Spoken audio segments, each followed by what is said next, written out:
Premier samedi de l'an 2019, du mois d'octobre de l'an 2019, chers amis internautes, bonjour. Merci d'être une fois encore au rendez-vous hebdomadaire de décryptage de l'actualité politique nationale de la semaine sur ESAE Télévision, baptisé Info Hebdo. Ce jour, j'ai l'honneur et le plaisir de recevoir pour vous, chers amis internautes, Agapit Napoléon Maforican et les consultants médias communication. Il sera face à Jasper Zoanago, directeur de publication du quotidien La Dépêche. Avec eux, nous essayerons de faire le tour de l'actualité politique nationale du Bénin, avec en l'occurrence le dialogue politique national qui aura lieu le 10 octobre prochain et l'obtention du certificat de conformité du parti politique Force Kouri pour un Bénin émergent. Sans plus tarder, on les retrouve pour le décryptage. Le décryptage de ce jour, comme je l'annonçais à l'entame de cette émission, se fera avec vous, Jasper Zoanago. Bonjour. Bonjour Kader, bonjour aux internautes de ESAE TV. Merci une fois encore d'avoir accepté notre invitation. Agapit Napoléon Maforican, bonjour. Bonjour Kader, bonjour à tous les téléspectateurs. Merci également d'avoir accepté notre invitation. Alors, Jasper Zoanago, je commence par vous. Le président de la République a annoncé l'effectivité d'un dialogue politique national qui se tiendra le 10 octobre prochain. D'entrée de jeu, dites-nous quelle appréciation vous faites de cette initiative. Merci chers confrères.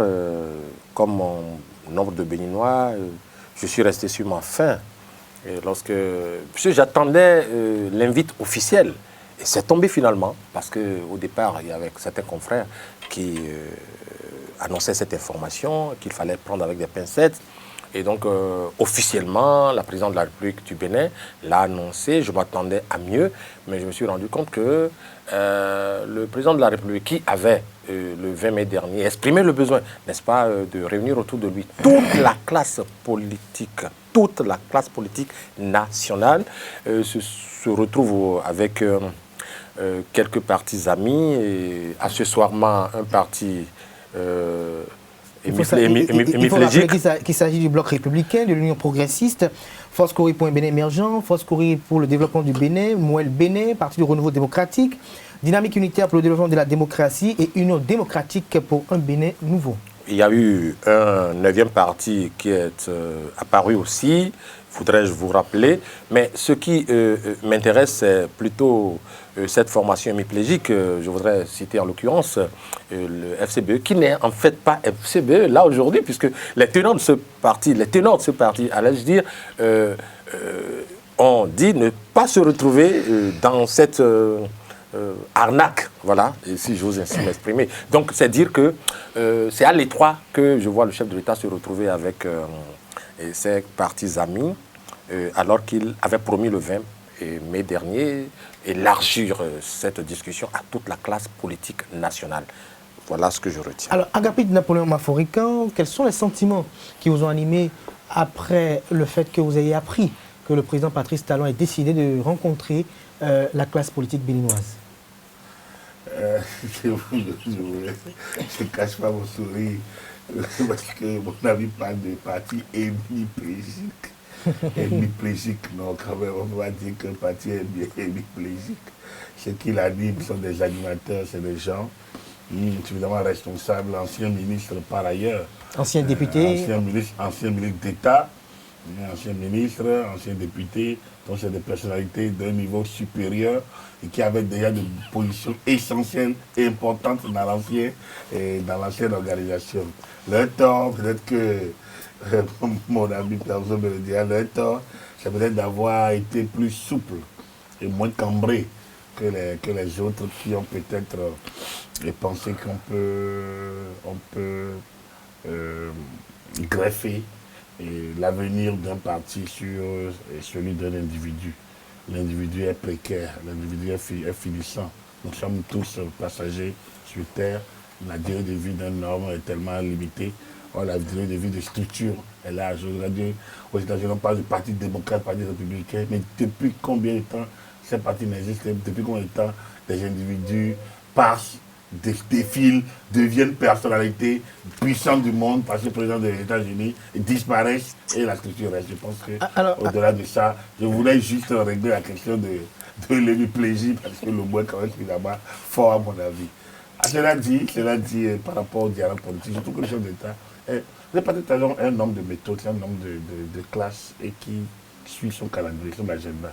Ce qui est intéressant, c'est qu'il a annoncé et dans la ligne droite de son cheminement, de son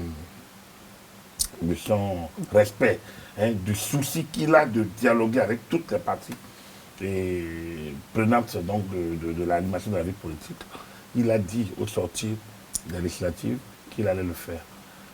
Alors, Agapit Napoléon Mafabrican, toujours dialoguer avec toutes les composantes de la classe politique béninoise, mais nous constatons qu'au sein de cette rencontre, on ne verra pas l'Union sociale libérale de Sébastien Germain-Javon restaurer l'espoir du candidat Romain Azanaï.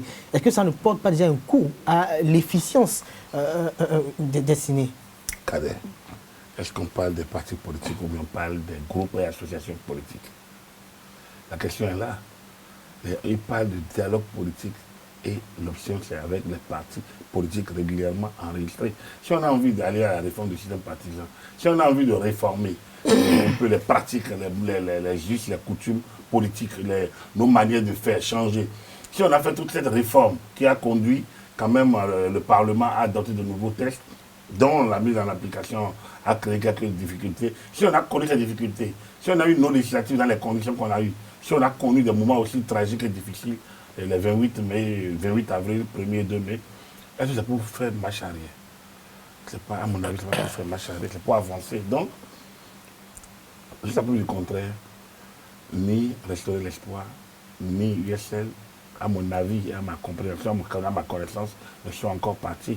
Ils sont des groupes, ils existent, comme toute association sans doute, d'hommes libres, pouvant circuler librement et opiner sur des questions de développement, des questions qui engagent le Bénin, mais ils ne sont plus partis politiques, même si restaurer l'espoir l'a été, ils ne le sont plus, à partir du moment où la mise en conformité est terminée depuis le 17 mars.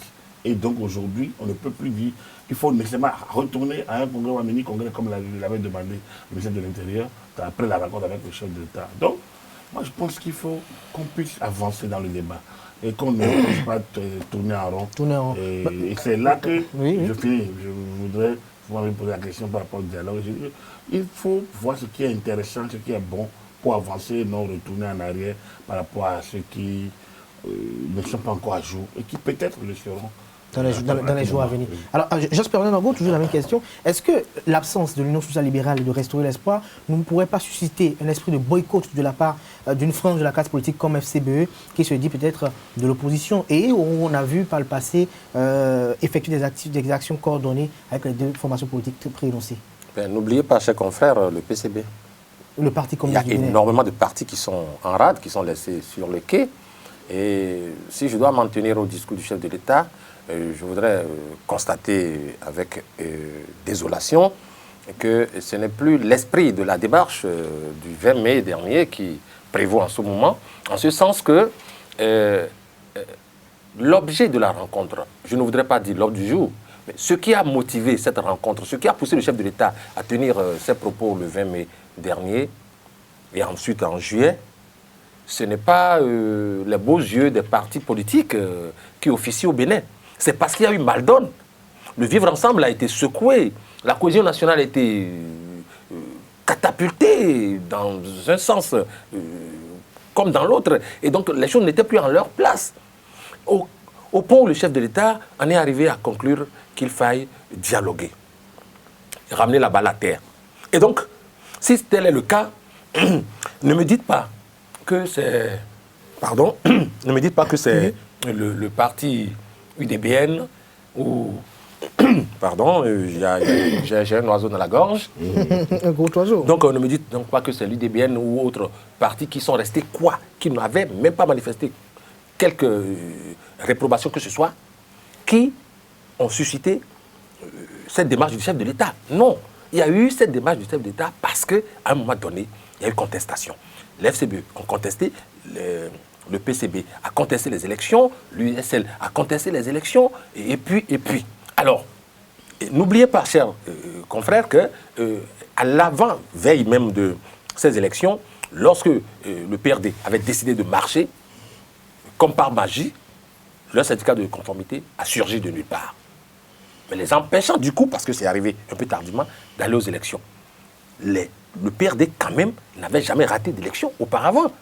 Et donc, c'est dire que cet espoir que certains avaient nourri, ces partis politiques avaient nourri, les Béninois avaient nourri, de prendre part à ces joutes, avait été donc saqué par leur non-participation. Et donc, c'est après cela qu'il y a eu ces échauffourées, le chef d'État a tiré les conclusions pour dire, mais tiens, après ce diagnostic, je me rends compte que le vivre ensemble a été malmené. Et donc, je voudrais en appeler à toute la classe politique nationale. Et ça, ces mots sont encore aujourd'hui dans le discours que le chef d'État avait prononcé ce jour-là, du 20 mai dernier. Et donc, est-ce que, quand on regarde aujourd'hui ces partis triés sur le volet, et l'ensemble des partis politiques au plan national, je ne voudrais même pas faire référence à un quelconque certificat de conformité, mais je voudrais dire les acteurs politiques dont le chef de l'État avait besoin pour le dialogue national, aujourd'hui ne sont pas là. Même quand vous citez à tout bout de champ les FCBE, mais aujourd'hui ce parti, par exemple, est divisé par je ne sais quelle main invisible, mais divisé quand même. Quelle est la portion de FCBE qui ira à cette rencontre? Et pour répondre à votre question, oui. Non, je ne voudrais pas présager de ce que c'est tel ou tel autre parti qui fera boycotter les choses. Mais ce dialogue est déjà handicapé par le fait qu'il se présente comme une démarche non seulement bancale, mais une démarche exclusive, à l'image des élections exclusives qui ont dégénéré. Pourquoi vous parlez d'exclusion dans un contexte où les partis politiques invités sont des partis qui sont régulièrement enregistrés? Sur quelle base ces partis ont été régulièrement enregistrés? Je ne voudrais pas revenir en arrière et retourner encore ce vilain couteau dans la plaie pour dire que les conditions qui ont été posées aux uns aux autres. Et vous voyez un peu... FCBE a satisfait aux différentes Quel est FCBE, s'il vous plaît? FCBE qui est contesté, en même temps pas encore les membres, et pas des moindres de cette formation politique. Chers confrères, ayons le courage de le dire, à la date d'aujourd'hui, cette FCBE qui ira probablement, qui sait, à cette rencontre, est déjà contestée parce qu'il y a, pour ne citer que Yazatassou, qui disait tout récemment qu'eux, ils ne prennent pas part à cette mascarade. Le chef de l'État, l'ancien chef d'État, Boni Yahi, aussi avait quand même dit qu'il ne se retrouve pas à travers cette démarche-là. Donc c'est quel FCBE qui va prendre part à cette rencontre? Je crois qu'on va revenir beaucoup plus en détail sur le cas. Puisque mon cher confrère ne veut pas qu'on parle d'hémiplégie. Des FCBE. Alors, Agapine Naplemouaf Fourika, avant qu'on revienne beaucoup plus en détail en ce qui concerne le cas FCBE, dites-nous, ce dialogue politique national, à votre avis, en tant qu'analyste politique également, quelle forme cela pourrait prendre et quels sont les résultats auxquels on pourrait s'y attendre? D'abord, les résultats, je ne veux pas m'avancer, peut-être que vers la fin, on pourrait, mais quelle forme? La forme d'un dialogue. Un dialogue que c'est deux parties qui s'écoutent, qu'il y a un certain nombre de doléances. Mais à votre avis, quel est l'objectif aujourd'hui à atteindre au cours de ce dialogue? Oui. Est-ce que ce dialogue se circonscrit uniquement à la relecture des lois querellées, à savoir le nouveau code électoral et la charte des partis politiques? Il appartient aux partis invités de faire l'état des lieux. Il appartient aux partis invités de soumettre au chef de l'État qui est une partie. Et eux, une autre partie. Mais eux, une autre partie, ils sont en plusieurs aspects.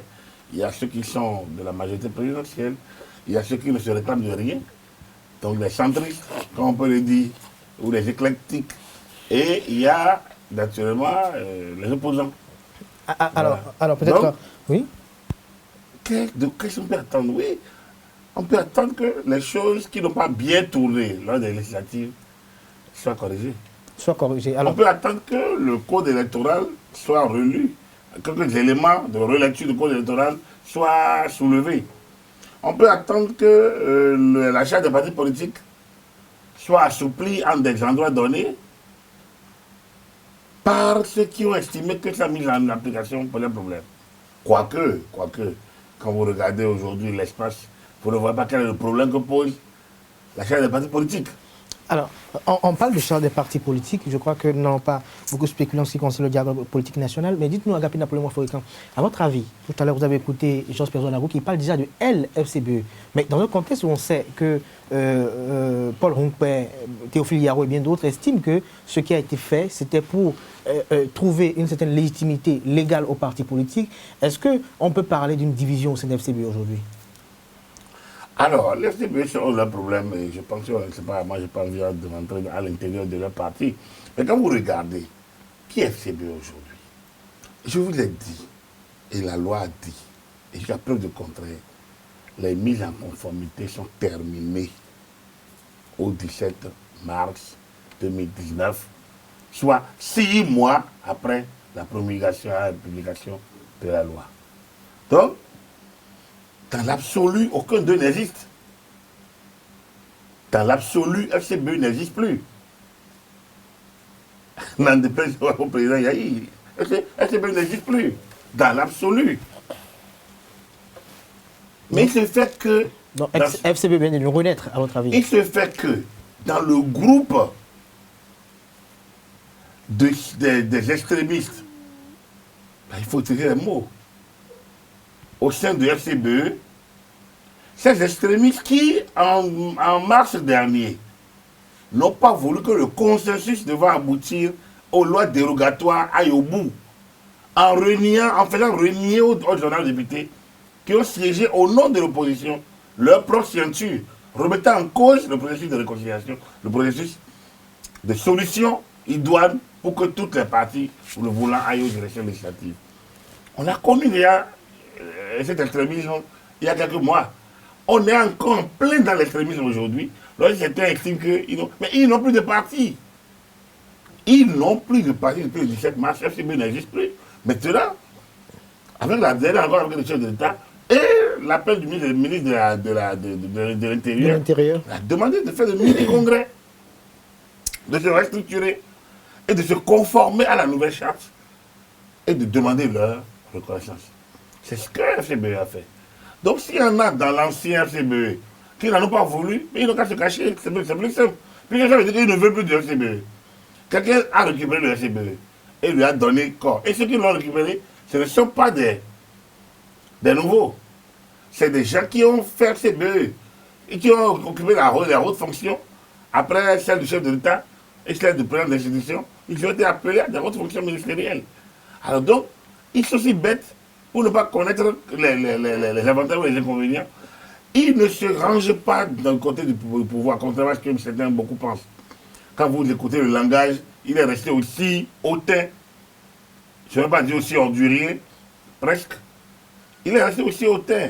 Donc, on se rend compte que simplement que à l'interne, puisque c'est vraiment des conflits de leadership, et donc ce conflit maintenant est balancé sur la place publique, ou peut-être des stratégies.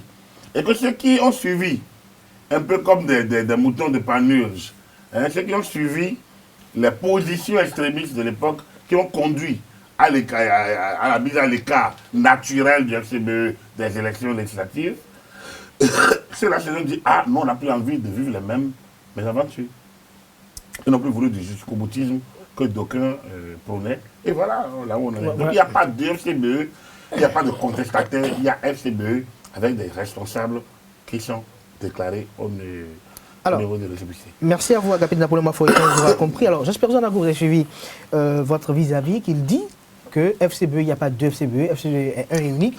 Et est-ce que ce ne serait pas les crises de leadership inhérentes au sein de toute formation politique qui sont en train de s'étaler publiquement? Parce que dans la nouvelle monture de cette formation politique, Boni Yahi reste et demeure président d'honneur de 10 partis politiques. Et dans tout ce que Boni Yahi a dit, il n'a pas renié son appartenance au titre de président d'honneur. Mon cher confrère, là, ça me fait marrer dans la mesure où demain, il suffit seulement qu'une main invisible puisse s'infiltrer au sein d'un parti politique, choisir 2 éléments et leur demander donc d'aller poser un acte. Mais et puis l'acte sera posé. C'est ce qui s'est passé. Actuelle, on a des têtes comme Paul Rompin, on a Théophile Yarou, nous avons des anciens ministres comme Idrissou Bako, nous avons Adam, l'ancien honorable FCBE, Adam, son nom m'échappe un peu. On n'a pas besoin de les citer tous. On n'a pas besoin de les citer tous. On n'a pas besoin de les citer tous, mon cher confrère, mais c'est le même schéma. On a vu comment la RB, la Renaissance du Bénin, a été maltraité. Non, mais est-ce que, Père Zouadago, est-ce que c'est la même situation? Parce que dans le cas d'espèce aujourd'hui, ceux qui ont mené la démarche pour l'obtention du certificat de conformité ne refutent pas l'appartenance ou le fait de véhiculer les idéaux de Thomas Boniaï. Ils disent juste qu'ils ont entrepris une démarche juste pour sauver. Sans que les concernés n'en soient informés. Vous trouvez que c'est une bonne démarche et que c'est militant? Est-ce que c'est le respect des consignes du groupe? Est-ce que c'est bien un parti politique? Si c'est ça le système, la réforme du système partisan, là, ça craint. Ça craint. Si ça consiste donc à ce que quelques individus, même au sein du parti, puissent se mettre à l'écart de façon furtive. C'est une mutinerie à votre avis? Mieux qu'une mutinerie, c'est un acte de traîtrise interne. Et je ne voudrais pas m'étendre davantage, mais je voudrais dire ceci. Tout à l'heure, j'ai suivi mon confrère, et puis moi j'ai le sentiment que, quelque part, on dit il faut respecter les tests de la République. Je suis tout à fait d'accord. Ces mêmes tests ont été reconnus par le chef de l'État, le premier magistrat, comme étant des tests qui ont posé problème. Déjà.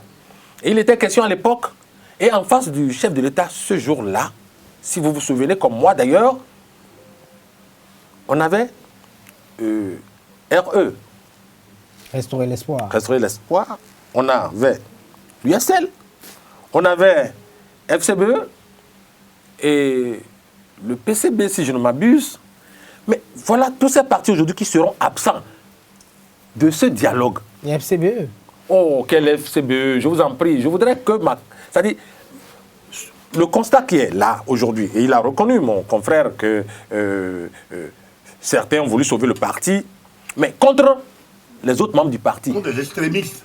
Mais attendez, même si au sein d'un parti politique, il y a des règles, il y a des règles, et on doit pouvoir informer les autres. Et si tant est qu'ils étaient véritablement majoritaires, véritablement ils avaient la voix au chapitre, rien ne les empêchait, sachant qu'ils avaient la voix au chapitre, d'en informer les autres. Alors, les autres étaient surpris d'apprendre bon matin qu'il y a un syndicat. Mais si c'est de cette façon que les choses se passent, et puis à la va-vite, le ministre de l'Intérieur qui délivre, ça passe au journal officiel, et hop, en même temps, 2 jours après, tout ça, on sait comment ça se passe. Donc cette célérité est suspecte. Mais avant de revenir à Agapit Napoléon Mafoïkan, Georges Pézan-Adago, est-ce que, en toute honnêteté et en toute impartialité, quand vous analysez un peu, puisqu'un parti politique, ce sont des actions politiques, quand vous voyez, si on doit adhérer à votre thèse qu'il y a 2 camps aujourd'hui, lequel des camps pèse plus politiquement aujourd'hui? Je ne suis pas là pour dire lequel camp pèse plus, mais je constate simplement que au sein d'un parti politique où il y a la discipline du groupe qui doit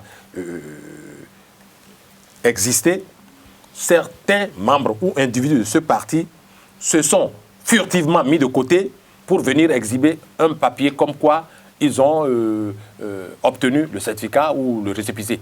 Ce n'est pas bien, ça ne se fait pas. Mais ne pas dénoncer cet état de fait, c'est donc cautionner des mains invisibles qui sont là pour charcuter les partis politiques. Alors, Agapit Napoléon Mafoïkan, quelle appréhension faites-vous alors de cette action posée par Paul Hongpet, Théophile Yaro, Idrissou Bakou, Amadou Issifou, cette action entreprise avec sous l'égide également de l'ancien ministre Alassane Soumane Diemba? Mais le problème, c'est qu'il n'y a pas de problème, c'est qu'il n'y a aucune appréhension à avoir. Est-ce que cette action est responsable à votre avis? Je ne peux que dire ça. Mais il y en a qui ont l'esprit ouvert, qui sont plus disposés parce qu'ils ont exercé le pouvoir également. Ils ont été amenés à exercer le pouvoir. Et ils savent que le pouvoir, c'est le respect, c'est la discipline, c'est les lois de la République qui méritent d'être respectées. Et en face, il y en a d'autres. Ils sont tous des camarades. Un peu, vous avez voulu prendre l'exemple de RB, on va revenir à RB. Ils ont un leader commun, un guide, Boliaï. Mais le guide se fait tirailler de gauche à droite, devant, de derrière. Si le guide n'arrive pas à se maintenir, mais il va se faire tirailler. Quelqu'un disait à mon chef de faire en sorte que les intellectuels qui l'entourent ne déchirent pas sa robe. Parce que chacun le tiraille pour ses propres intérêts. Yahi Boni, guide naturel de FCBE, est tiraillé par les jusqu'au boutistes, par les faucons, par les colombes, par tous ceux qui veulent encore exister par lui. Et lui-même a perdu les pédales à un moment donné, il faut avoir le courage de le dire. Il a perdu les pédales à un moment donné et il s'est laissé aller. Il a perdu les pédales, il s'est laissé aller. Au point où le consensus qui aurait pu sortir de la commission, le comité paritaire à l'Assemblée nationale, a été remis en cause autour de lui. Et les signatures de Éric Oundete, qui n'est pas FCBE, mais qui était de l'opposition, et de Gabayaya, lui FCBE, qui se retrouve plus dans le camp des rénovateurs aujourd'hui, cette censure a été rejetée, et nous a propulsé dans une crise que heureusement le doigté du gouvernement a permis d'éviter, et en tout cas de circonscrire. C'est dire que, après les législatives, et FCBE n'existait plus. Depuis le 17 mars, USL, FCBE, USL est créé après c'est le parti qui devait se mettre à jour en conformité. Donc après le 17, il n'existe plus. Est-ce que l'espoir n'existe plus? Mais le chef d'État a voulu faire un rattrapage. Il y a des problèmes administratifs. Il dit, on va essayer. Tant que c'est de l'administration, nous ferons de notre mieux. Il a exclu le ministre de l'Intérieur. Il dit, ok, allez faire un mini-congrès, revenez tout au moins, constater l'existence de la nouvelle charte et essayer de vous mettre à jour. Mais il y en a qui disent jamais il n'y aura plus de nouveaux congrès. Et puis bon, par rapport à l'USL... Les conditions, il y a des conditions. Oui, il y a eu... Est-ce que... Je pense que quand on sait que c'est les partis politiques qui animent la vie politique nationale, aujourd'hui, c'est déjà mieux d'être rattrapé, d'être racheté, que de ne plus exister. Donc, quelles que soient les conditions, je pense que la sagesse aurait amené les gens à dire, allons exister d'abord. Puisqu'on peut continuer à parler, on peut continuer à dialoguer. Allons exister d'abord, puis on va continuer notre lutte. Mais dire qu'on ne fait rien, c'est qu'on n'existe pas. Et qu'on n'existe pas, on ne parle pas des gens ça. On ne parle pas des gens qui n'existent pas. Ce n'est pas possible. Donc, si vous avez obtenu un faux diplôme et vous avez commencé par travailler, est-ce que votre faux diplôme, parce que vous avez commencé par travailler, est naturellement acquis? À partir du moment où on le détecte, vous quittez, est-ce que vous avez existé avec ce diplôme? Oui. Mais est-ce qu'on doit toujours trouver que vous avez été exclu? Non. Vous avez triché. Et donc, ce diplôme n'a jamais existé. Et ce que vous avez fait est nul et de nul effet. Alors, Agapit Napoléon Mafourican. Absolument. Agapit Napoléon Mafourican. Absolument. Je ne vous coupe pas. Je ne vous coupe pas, Agapit Napoléon Mafourican. Les droits acquis, peut-être, et les actes administratifs posés, oui. Mais les droits acquis, si l'État veut, ça vous poursuit pour que vous restituiez tout ce que vous avez. Alors, Agapit Napoléon Mafourican. Dans le cas des partis politiques, dans le cas de ces partis, ayant existé jusqu'au 17 mars, ils ont disparu. Ils n'existent plus. Alors, leurs noms et logos sont mis en concurrence libre. Aujourd'hui, il me plaît de créer celle, je crée celle. Je n'ai pas envie d'en créer du tout. C'est une façon de parler. Ma ballon peut être tranquille, il n'y a pas de souci. Je souhaiterais même que YSL aille au bout du processus. C'est un beau jour, ça, c'est mon souhait personnel. Donc, pas de souci avec YSL. Mais c'est pour dire que ces partis existent aujourd'hui. Leurs logos sont en roue libre aujourd'hui parce que leur couleur, parce qu'ils n'existent plus. Juste pas de l'égalité. Alors, Agapit Napoléon Mafourican, suite à l'action entreprise par Paul Rumpeto Friaro et leur suite, nous avons vu une myriade de réactions sur les réseaux sociaux, certains militants qui approuvent l'action menée par les uns, mais d'autres qui estiment que le fait d'entreprendre cette démarche veut dire que l'on approuve, l'on cautionne le fait que certains soient recherchés par la justice, ce qu'eux ils qualifient d'exilés politiques. D'abord, vous avez de nombreux sur les réseaux sociaux. Les réseaux sociaux, c'est pas un Béninois. Mais aujourd'hui, ils font partie des nouveaux médias. Ils font partie des nouveaux médias. C'est réseau. Ça veut dire quoi? Que aujourd'hui, tous les Béninois sont producteurs d'informations. Donc, du coup, il faut atténuer. Qui vous a dit que ceux qui réagissent sont les militants FCBE? Vous avez vu les cartes? Il y a des noms que l'on reconnaît. FCBE. Vous l'avez déniché 1000. Merci à vous. C'est pour vous dire quoi? Oui. Non. Moi, je pense que les réseaux sociaux, c'est l'instantanéité, c'est l'émotion en roue libre, c'est l'émotion totalement exhibée et parfois l'indécence. Ensuite, l'impolitesse de certains, mal éduqués, la mauvaise éducation d'autres. Il y a une myriade de personnes totalement déconnectées de la civilisation. Mal éduqué. On vous aura compris, Agapit. Non, je le dis parce que on ne peut pas utiliser les réseaux sociaux pour tout dire. Ouais, l'éducation, c'est la seule chose que nous pouvons léguer comme héritage. Du nord, sud, de l'être à l'est. Ce qui nous distingue de l'animal, c'est notre éducation.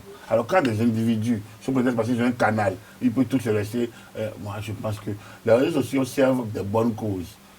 C'est l'un des progrès de notre résistance, de notre temps. Mais je pense qu'il y a plein d'individus qui ne méritent pas qu'on s'attaque sur ce qu'ils écrivent. Donc, du coup, moi, je n'accorde pas d'importance à ce que je lis sur un réseau social. J'attends que des structures comme des médias leur donnent corps. Après un travail technique que les médias doivent faire. Donc pour moi, c'est les médias citoyens. Tout à fait. Donc pour moi, ils ne constituent pas. On va revenir avec vous. Ils constituent juste le baromètre des gens en roue libre. On va revenir avec vous sur les réseaux sociaux parce que nous avons vu une rumeur liée au décès de chef de l'État. Je crois que l'FCBE. oui. L'FCBE. Oui. Il faut revenir sur leur cas. l'FCBE ont existé jusqu'au 17 mars. Ils ont laissé la porte. Le gouvernement a tenté de la récupérer, eux et tous les autres. Il y a des partis qui ont fini, qui ont pu l'avoir récupéré rapidement.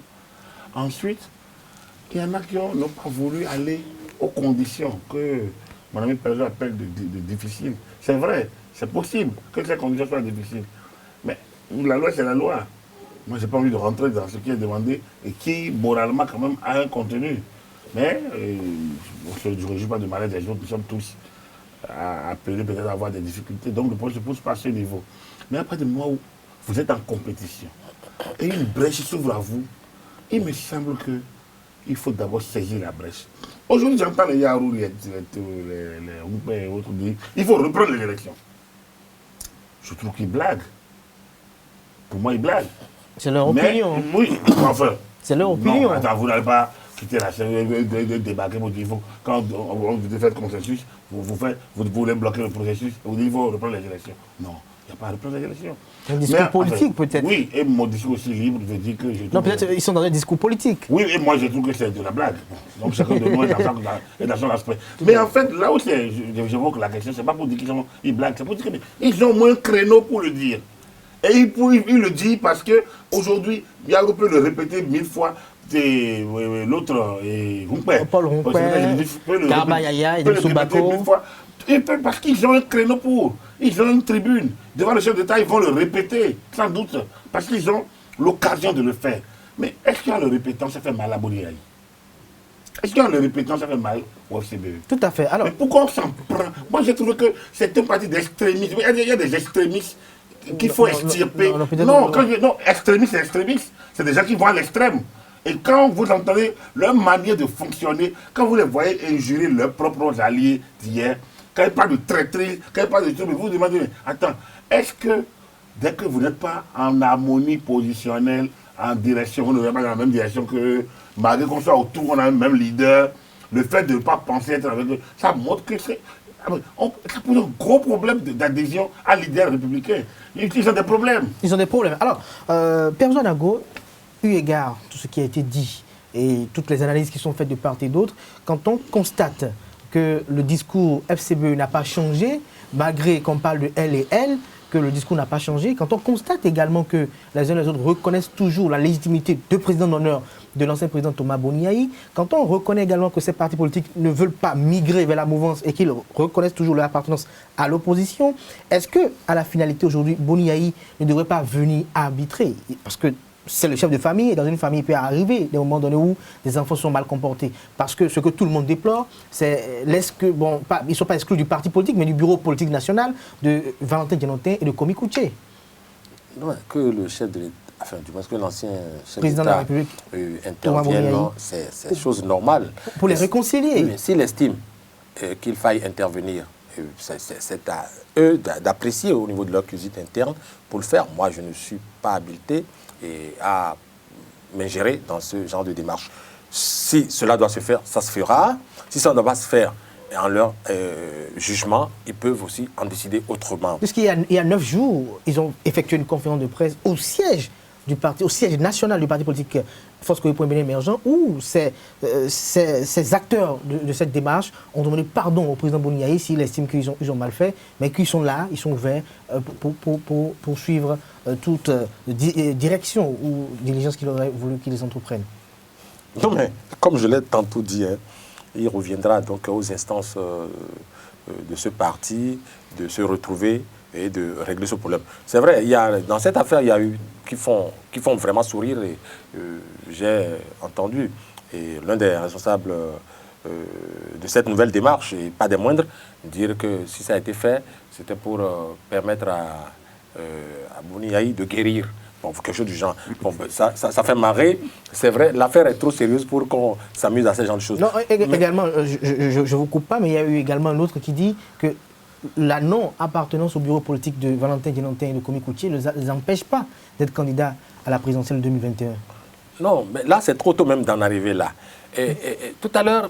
Puisque les gens parlent d'exclusion. Oui, mais il y a cette exclusion. Et il en a été question aussi pour ce qui concerne l'USL. Et je voudrais dire ceci. Lorsque tout à l'heure, mon confrère disait qu'il faut accepter, même si des conditions difficiles vous sont imposées, des contraintes vous sont imposées, il faut les accepter et avancer. Écoutez, dans l'absolu, il peut arriver donc, en termes de contraintes difficiles ou de contraintes ou de conditions difficiles qu'on vous impose, on peut vous dire, écoutez, allez vous faire harakiri, allez vous faire pendre, parce que c'est difficile, c'est contraignant, vous irez vous faire pendre, quitte à ce que ça marche. Non. Je dis, il y a des gens qui n'ont pas été condamnés régulièrement, et même la loi électorale, nulle part, la loi électorale ne dit telle personne sera exclue parce qu'ayant telle position au niveau du parti, ou ayant maille à partie avec la justice. Mon confrère ne pourra pas m'exhiber ce genre de détails au niveau de la loi. Et c'est cette loi qui conditionne, n'est-ce pas, leur documentation au niveau du ministère de l'Intérieur. Donc c'est fait sur la tête du client. Et je voudrais surtout, du moins, vous inviter à apprécier les partis politiques qui aujourd'hui sont considérés comme ayant rempli les conditions.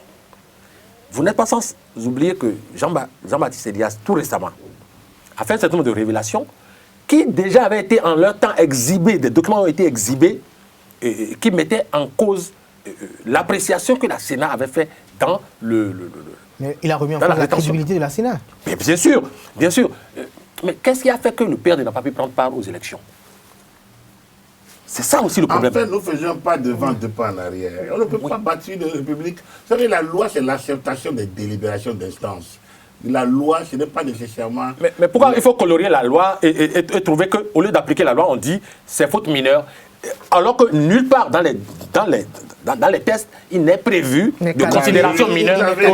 Pourtant, ça a été fait. Le problème, ce qu'on reproche au PRD aujourd'hui, ce qu'on reproche au PRD aujourd'hui, il y a des députés des partis proches du chef de l'État qui sont dans ces mêmes conditions, mais qui ont été défendus vaillamment par la Sénat. Lorsque c'est ainsi, ceux qui aujourd'hui pensent qu'on leur fait du tort pour rien, ont bon dos de le dire. Il y a des frustrations, très bien, comme l'a dit Jospin Nabou. Et pour les gommer, on n'a pas besoin de se retrouver avec des amis.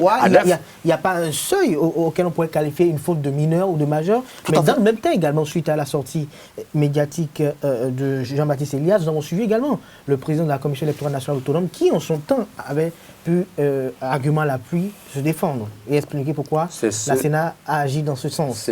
C'est déplorable parce que... ce faisant, le président de la Sénat venait une seconde fois encore de clouer au pilori cette institution qui avait tout le respect au-delà même de nos frontières.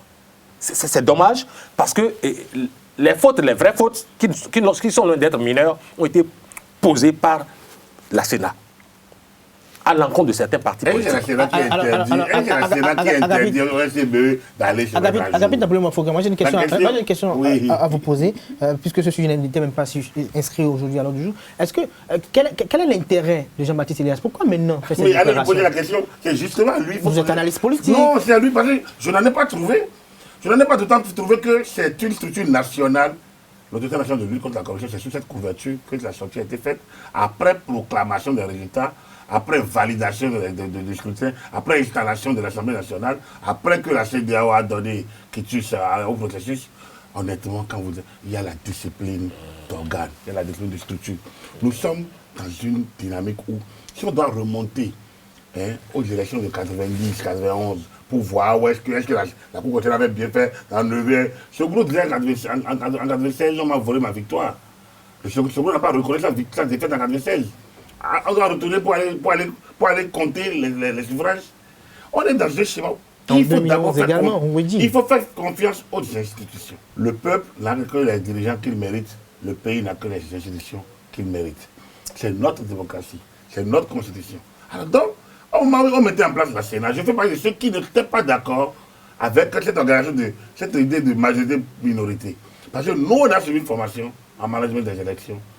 On est sorti administrateur électoral, on est sorti pour gérer les élections, pour organiser les élections, pour contrôler les élections, pour manager, comme on le dit. On est management des élections. À l'université d'Abomey Calavi.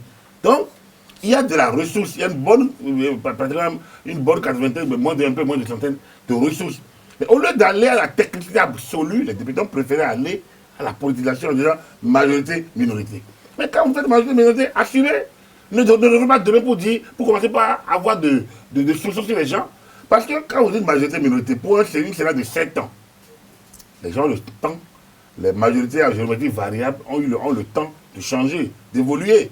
Alors, ne doutez pas des autres. Il faut qu'on respecte les personnalités.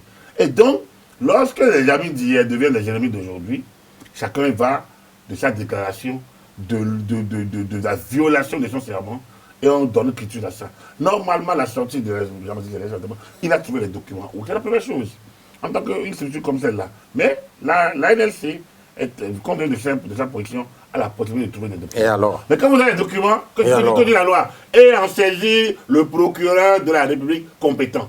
C'est-à-dire que la mission de la NLC, quand tu es en possession d'un certain nombre de documents et de faits et d'informations, c'est d'en saisir le procureur de la République compétent. Voilà la mission. Les nombreux autres dossiers qui sont déjà devant, c'est-à-dire sur la table du procureur depuis des années, vous n'allez pas me dire que vous n'aviez jamais saisi le procureur de la République. Vous étiez resté là, vous aussi. Où on en est aujourd'hui? Non, je ne demande pas. Je ne demande pas. Mais attendez, on nous a apporté une information.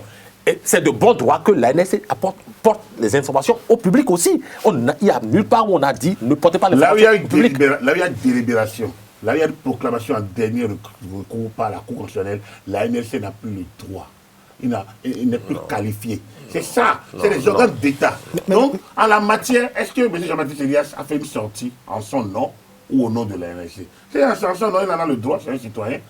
Si c'est un nom de l'OLC et de FONAC, il en a sans doute le droit, mais en tant que président de l'autorité, je pense qu'il y a une réserve quand même. Je vous le dis, parce qu'il y a un débat, parce qu'il y a une délibération finale, il y a la proclamation définitive. À partir du moment où on a proclamé définitivement un organe comme une autorité administrative comme la NLC devrait alors savoir raison garder. C'est pour ça que, ailleurs, vous avez beau lutter contre une loi, dès que la loi est votée, promulguée, publiée, les gens se rangent. Ils ne demandent plus qu'on ne vote plus la loi, ils vont se battre pour qu'on abroge la loi. Dans le cas d'espèce, vous pouvez dire, on n'est pas d'accord avec ce qui s'est passé en avril. Mais vous n'avez pas dit, ils sont mal élus. Non. Le chef d'État ouvre un dialogue, a ouvert en mai les perspectives d'un dialogue politique. Quand vous êtes une structure qui veut aller de l'avant, quand vous êtes une personnalité que vous voulez connaître aller de l'avant, vous ne pouvez pas venir pour encore retourner en arrière et jeter l'opprobre sur tout le monde et tout le processus. Alors, vous donnez, vous accompagnez le processus. Et accompagner le processus, c'est de demander à ceux qui n'avaient pas eu la possibilité d'avoir leur quitus, de tout faire pour en avoir et d'avoir voix au chapitre et d'être là où ça se décide. Mais si on accompagne ces gens-là encore dans l'exclusion, eux-mêmes s'excluent en disant non, on ne veut pas y. Mais sans vous, le monde va se bâtir sans vous. Merci à Capitaine Apollon Mafoui, quand vous aurez compris. Jean-Pierre Zonago, j'ai une question précise à vous poser face à cette situation aujourd'hui que Jean-Baptiste Elias a posée. On repart un peu en arrière en 2011, dans une dynamique de respect des institutions de la République.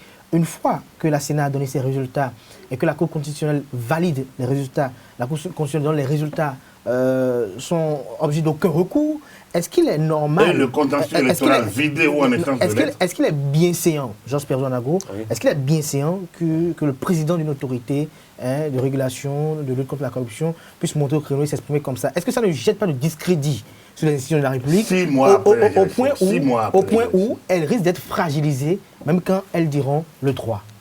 Alors moi je voudrais vous dire ceci, chers confrères, qu'il n'y a pas un délai prescrit pour mener des investigations dans tout l'univers. Lorsqu'il y a des faits délictueux ou des faits de malversation ou tout ce qu'on veut, malversation, ce n'est pas seulement sur des fonds. Ma question, mais je veux répondre à votre question. Je dis tout à fait. L'ANSC a mis du temps pour investiguer sûrement. Je ne suis pas là. Et il envoie au procureur de la République. Au bout du rouleau, pas une juridiction. Au bout du rouleau, je ne suis pas là pour savoir si ça n'a pas été fait ou pas, je ne le sais. Et au bout du rouleau, je pense que c'est une structure, une institution qui me doit aussi. Oui, nous ne refusons pas. Des points, de me faire le point. Dans le cas précis, Jean-Pierre Zonago, il s'agit d'une élection qui s'est produite. Tout à fait. Et qu'au cours de laquelle il y a eu des douleurs amères qui ne sont pas encore pensées, les plans amers qui ne sont pas encore pensés, Oui. et qu'on vient comme si jeter de l'huile sur le feu. Ce n'est pas jeter de l'huile sur le feu, je ne suis pas de votre avis, mon cher confrère. Ça dit, c'est de restituer Donc, les faits selon les investigations. À votre avis, dans l'ordre constitutionnel des choses, il est bien séant qu'une fois que la Cour constitutionnelle est délibérée, qu'un organe futile de lutte contre la corruption puisse venir remettre en cause s'il y a eu des par hasard des faits de corruption, par exemple. Pour autant, est-ce que la procédure, c'est de venir devant les médias pour s'exprimer? Informer, mais attendez, finalement, si le rôle de la NLC et de certaines structures de lutte contre la corruption est de rester en alcôve, que le peuple n'en entend rien, ce n'est pas la peine d'en créer. Non, non, du tout pas. Alors, par quel autre canal on serait informé s'il y a eu mal-donne? Donc, le peuple serait informé par quel canal? C'est-à-dire qu'on attend que 25 ans après, un procureur se décide finalement d'ouvrir un dossier alors qu'il y a eu déjà prescription et le peuple s'endort.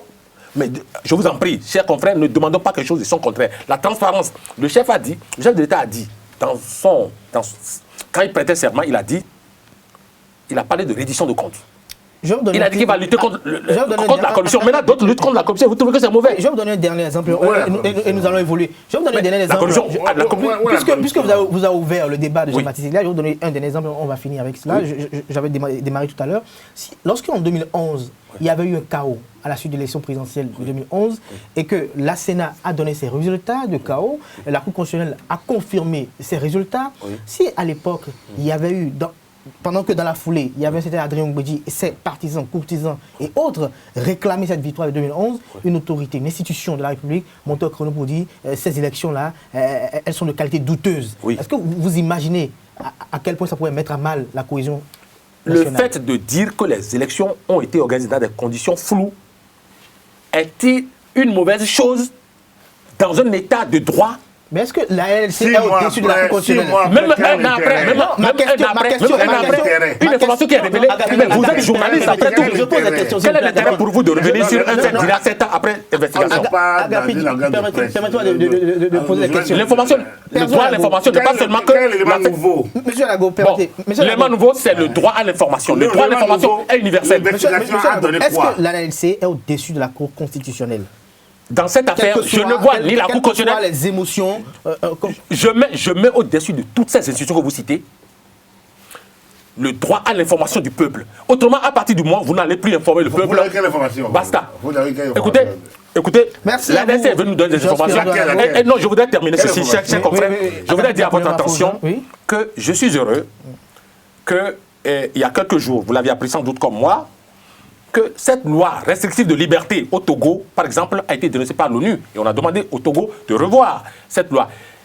La CENI, en Côte d'Ivoire, a aussi été sommée de revoir cette disposition. C'est pour vous dire... C'est pas l'ONU qui vote les lois nationales. Non, je dis ceci. Vous savez, lorsque vous ne reconnaissez plus, vous êtes un homme de droit, je vous en prie. Absolument. Lorsque vous ne reconnaissez plus la supra des dispositions à l'international sur les lois nationales, là, ça pose un problème à mon niveau. Moi, je ne suis pas un juriste. Mais je dis, une organisation ou un organe comme la Cour africaine des droits de l'homme et des peuples est en supra par rapport aux lois nationales. Et lorsque l'ONU, par exemple, par ses structures spécialisées, demande à ce que le Togo revoie la loi sur les manifestations, je me demande si le Togo peut tenir tête aussi longtemps que ça lui plairait. Merci à vous. Je voudrais conclure pour dire, tôt ou tard, ce qui fait aujourd'hui problème pourra être corrigé. À l'interne ou à l'externe. À l'interne ou à l'externe. Merci à vous, Joseph Nago. Très rapidement. Ce qui est intéressant, j'ai entendu Yaro dire que les lois électorales ne posaient aucun problème. Je l'ai écouté dans une interview, il dit que les lois électorales ne posaient aucun problème. Bon, alors donc si j'entends, ça veut dire quoi?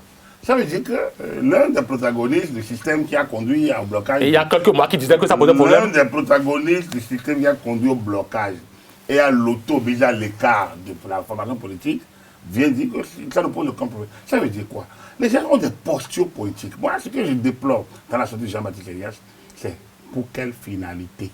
On a demandé au chef de l'État de prendre des mesures conservatoires exceptionnelles en toute violation de la Constitution, en laissant les lois voter de côté. Pour quelle finalité? La question que moi je me pose, c'est nous devons savoir quel est l'usage que nous faisons de notre personnalité, de nos aura, des structures que nous avons à animer. Lorsqu'on a fait cette élection, il pose un problème d'un contentieux préélectoral, un contentieux préélectoral. C'est-à-dire que c'est un contentieux avant élection, je veux dire. C'est le contentieux de la qualification des listes. C'est un contentieux qui a été tranché par la Cour constitutionnelle, qui a, au moins, dès que la Cour constitutionnelle a reconnu les listes candidates et a retenu les 2 listes en question, c'est que le contentieux est vidé à l'époque. Si les décisions de la Cour ne sont sorties d'aucun recours, c'est que la Cour a validé les 2 listes pour qu'on aille aux élections. Normalement, une structure étatique qui apprend ça ne peut plus agiter quoi que ce soit. Et c'est là des éléments nouveaux, elle les met à la disposition de qui de droit. Donc, cette sortie, c'est au nom de l'NSC, ça pose un problème du positionnement de l'NSC et de la discipline au niveau du corpus. Voilà le problème d'abord. Ensuite, quelle est la finalité? Au moment où on a ouvert le dialogue politique, le débat va s'ouvrir. Peut-être que les gens, leurs arguments permettront peut-être qu'ils reprennent les élections. Pour moi, c'est une belle blague quand même. On va faire tout ça là pour aller en arrière. Mais si le dialogue, le débat, moi je ne suis pas candidat au débat, je suis chroniqueur, je suis analyste.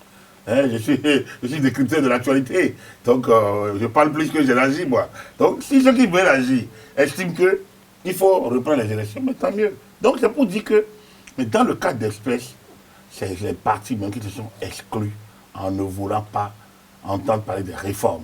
Et aujourd'hui, certains qui ont retrouvé beaucoup plus de lucidité, qu'on reconnaisse que ces lois n'avaient aucun problème. Vous allez voir que les lois n'ont aucun problème. D'ailleurs, la question de mise en conformité est terminée. On est maintenant dans la question purement et simplement des déclarations. Vous allez voir que l'article 200, il y avait un débat sur le 242. Vous allez voir tout ça aussi, il va disparaître parce que ça ne cause aucun problème. Merci à vous, Agapé de Napoléon Mafourican. Merci à vous, Joseph Rouzanago. Alors, Agapé de Napoléon Mafourican, tout à l'heure, vous étiez en train d'évoquer un fait quand même qui a animé plus ou moins les réseaux sociaux depuis la semaine dernière, depuis cette semaine. Le mercredi, fin de la polémique, il y a une vidéo, je parle bien de l'annonce du décès du chef de l'État, Patrice Talon. Il y a une vidéo qui a circulé, mais les gens ont eu du mal à y croire et il a fallu que l'on ait fait recours au site de la présidence du Sénégal avant de croire plus ou moins. Quand même, le doute s'installe toujours. Ma question envers vous, c'est de savoir pourquoi il y a toujours des doutes sur la démarche entreprise par le président Patrice Talon. Il était pareil pour les élections législatives. Aujourd'hui, c'est pareil au sujet de s'il vit ou pas. Peut-être qu'il y en a qui ont un intérêt à ce qu'ils ne vivent pas. Peut-être qu'il y en a qui ont un intérêt à ce qu'ils ne vivent pas. Parce que je n'arrive pas à comprendre qu'on puisse s'intéresser qu'une mort, on ne cache pas malgré la mort. Les images qui ont été... On ne cache pas la mort. On peut cacher la maladie, mais on ne cache pas la mort. Qu'ils sachent. Parce qu'il faut bien quand même faire les cérémonies. On ne cache pas. Donc, moi, je ne peux pas comprendre que les gens puissent s'attarder à annoncer, être sûrs. Je vous l'ai dit, les réseaux sociaux ont ouvert un espace de liberté qui, utilisé par des éléments incontrôlés, devient un espace d'anarchie, de libertinage. Donc, à partir de ce moment-là, vous ne comprenez personne. Un timbre, vous pouvez tenter de le découvrir, mais vous ne savez pas qui a parlé. Une voix, il faut aller chercher l'IP de d'où et c'est parti, ou l'URL de la connexion, pour tenter de savoir, de localiser. Mais là encore, c'est presque perdu. Alors donc, pour moi, j'estime qu'il faut faire sienne la maxime, faire ce que doit, advienne que pourra. Je pense que s'occuper de ceux qui ne croient pas, c'est perdre son temps. À vouloir dire à quelqu'un il fait jour alors que l'éclat du soleil est à son comble. Donc, ce serait perdre son temps. Alors donner l'information, oui. C'est ce qui s'est passé mercredi dernier. On a vu le chef de l'État. Alors qu'il a prévu le conseil des ministres le week-end, la semaine précédente. Donc, donner l'information, c'est de faire ce qu'on peut faire, comme l'image que la présidence ou bien les réseaux sociaux, qui a été tournée entre le démarrage du chef de l'État à l'aéroport, l'image qui a été tournée à sa descente d'avion. Si après tout ça, les gens ne croient pas, il y a des gens crédules, mais mon Dieu, pourquoi vous voulez les convaincre? Personne n'a dites-nous, pourquoi, à votre avis, sur les réseaux sociaux, les Béninois doutent toujours de la bonne foi du président Patrice Talon? Non, mais écoutez, ce n'est pas un phénomène qui est propre au Bénin. Que ce soit en France, au Togo à côté, ce cas, on l'a vécu. Faure était en voyage en Israël, voyage privé, il a été déclaré mort. Et puis ce n'est que 8 jours après, ou 10 jours si je ne m'abuse, qu'il est apparu. Il a marché de l'aéroport jusque devant son portail, sur près de 3 km. Pourtant, il y a des gens qui ont dit, c'est pas lui, c'est son sosie. Donc maintenant, pourquoi leur en vouloir? Nous sommes dans un monde pluriel. Heureusement qu'on ne nous a pas encore dit que c'était le sosie de Patrice Talon qu'on a vu au Mais Sénégal. donc, laissez les gens s'exprimer. C'est ça, moi, je suis partisan. Ils sont dans les émotions. Non, je ne voudrais pas qualifier, mais je dis, c'est aussi leur façon à eux de s'exprimer. Et donc, leur refuser poserait un problème à mon niveau. Non, non, merci à vous, Georges Perzo Anago. Je rappelle que vous êtes le directeur de publication du quotidien La Dépêche. Vous étiez face à Gapit Napoléon Maforican, consultant en médias et communication. Il est analyste politique et chroniqueur. Mesdames et messieurs, c'était Info Hebdo de ce jour sur USA Télévision. Merci pour l'attention. Le rendez-vous est pris pour le samedi prochain pour notre numéro avec d'autres invités. D'ici là, portez-vous bien et passez un agréable week-end en compagnie de nos programmes sur les www.usatv.bj. Et n'oubliez pas de prendre le rendez-vous de l'invité demain. Ce sera avec Nadège Touidjiwan. Il sera question de l'épargne au Bénin.